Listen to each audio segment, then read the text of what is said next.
Здравейте! Това е нашето куче Сара, немски шпиц на 10 години. Сара обича да ходи на всякакви разходки, градски, селски, офроуд, стига да е навън. Днес ще ви покажем без какво не излизаме от вкъщи.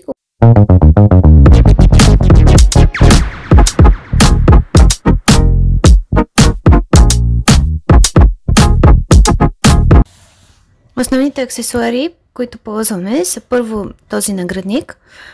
Доста е стар, но до сега не сме намерили по-комфортен вариант за нашето кученце. Не знам коя е марката, логото е с динозавърчето. Отвътре има мека подплата, а закопчалките са бързи, като на скиорски обувки. Следващия аксесуар, който ползваме, е поводът. Купили сме го от китайски магазин. Харесва ми, че е светоотразителен.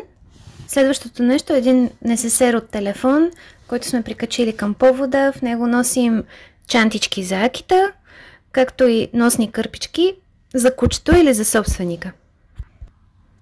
Обикновено си нося и слушалки. Моите са на Philips, безжични. Доста добър модел. В несесера винаги нося монети, тъй като по маршрута няма чешмички, и взимам вода за кучето от една вендинг машина и, разбира се, кафе за себе си.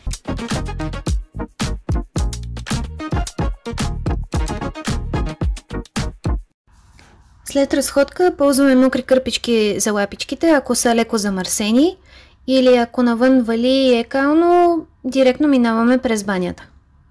Част от ритуала е даването на лакомство или награда, както ние му казваме.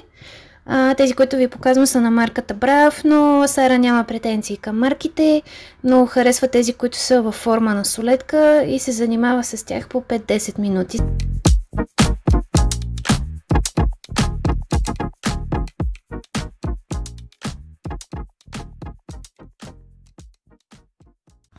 Ако видеото ви е харесало, абонирайте се за канала, за да не пропуснете следващия епизод.